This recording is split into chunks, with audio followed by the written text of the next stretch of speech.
के इस दौर में जब हर चीज के दाम लगातार बढ़ रहे हैं, तब अगर कोई कंपनी ये ऐलान करे कि वो अपने 700 से ज्यादा प्रोडक्ट्स की कीमतें घटा रही है, तो क्या आप यकीन करेंगे? जी हाँ, देश के सबसे बड़े डेयरी ब्रांड अमूल ने उपभोक्ताओं को एक बड़ा तोहफा दिया है। ये सिर्फ एक खबर नहीं है, बल्कि एक ऐसा फैसला है जो भारत के उपभोक्ता बाजार में एक नई क्रांति ला सकता है। लेकिन सवाल ये है कि इस कदम के पीछे की असली वजह क्या है? क्या ये सिर्फ ग्राहकों को फायदा पहुंचाने के लिए है या इसके पीछे बाजार में चल रही कोई बड़ी प्रतिस्पर्धा है?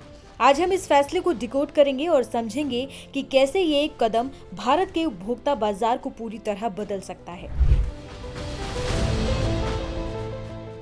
देश के सबसे बड़े डेयरी ब्रांड अमूल के तहत अपने उत्पादों का विपणन करने वाली Gujarat cooperative milk marketing federation ने 22 सितंबर से 700 से अधिक उत्पादों के पैक की कीमतें घटाने का ऐलान किया है।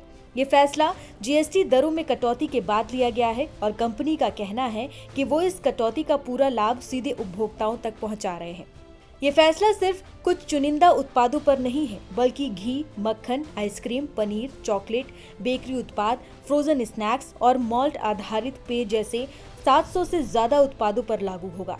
ये एक बहुत बड़ा कदम है जिसका सीधा असर देश के लाखों उपभोक्ताओं पर पड़ेगा। इस घोषणा के साथ कई लोकप्रिय अमूल उत्पादों की कीमतें कम हो गई हैं। उदाहरण के तौर पर 100 ग्राम मक्खन का अधिकतम खुदरा मूल्य 62 रुपए से घटाकर 58 कर दिया गया है। वहीं घी की कीमत में 40 रुपए की बड़ी कटौती की गई है, जिससे अब ये 610 रुपए प्रति लीटर में मिलेगा। अगर हम पनीर और चीज की बात करें तो अमूल प्रोसेस्ड चीज ब्लॉक यानी कि 1 किलो की कीमत 575 रुपए से घटकर 545 रुपए हो गई है, जबकि फ्रोजन पनीर जो 200 ग्राम का आता है उसकी कीमत 99 रुपए से घटकर 95 में मिलेगा।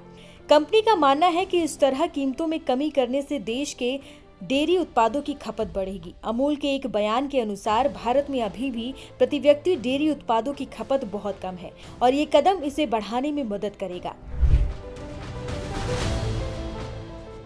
अमूल ने ये फैसला ऐसे समय में लिया है जब बाजार में एक नई प्रतिस्पर्धा देखने को मिल रही है। अमूल से ठीक पहले मदर डेयरी ने भी अपने उत्पादों की कीमतें घटाने का ऐलान किया था। ये साफ तौर पर दर्शाता है कि देश के दो सबसे बड़े डेयरी ब्रांड अब सीधे तौर पर ग्राहकों को लुभाने के लिए कीमतों में कटौती का सहारा ले रहे हैं। बाजार एक्सपर्ट्स का मानना है कि इस तरह की प्रतिस्पर्धा से सबसे ज्यादा फायदा उपभोक्ताओं को होगा, क्योंकि उन्हें कम कीमत पर उच्च गुणवत्ता वाले उत्पाद मिलेंगे। इसके अलावा आने वाले त्योहारी सीजन में ये कदम डेयरी उत्पादों की मांग को और भी बढ़ावा देगा, जिससे बाजार में खपत बढ़ सकती है।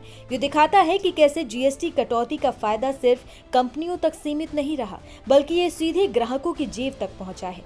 अमूल का ये फैसला केवल एक आर्थिक कदम नहीं है, बल्कि ये बाजार की बदलती रणनीति और ग्राहकों की बढ़ती अपेक्षाओं को दर्शाता है।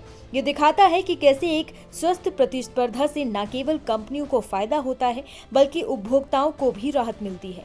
ये कदम अन्य क्षेत्रों की कंपनियों को भी ऐसा करने के लिए प्रेरित कर सकता है, जिससे पूरे देश में वस्तुओं की कीमतें कम हो सकती हैं। सवाल ये है कि क्या ये कीमतों की जंग यहीं रुकेगी या ये पूरे डेयरी बाजार में फैल जाएगी, जिससे ग्राहकों को और भी ज्यादा फायदा होगा? क्या आने वाले समय में हमें और भी कंपनियों से ऐसे ही ऐलान सुनने को मिलेंगे?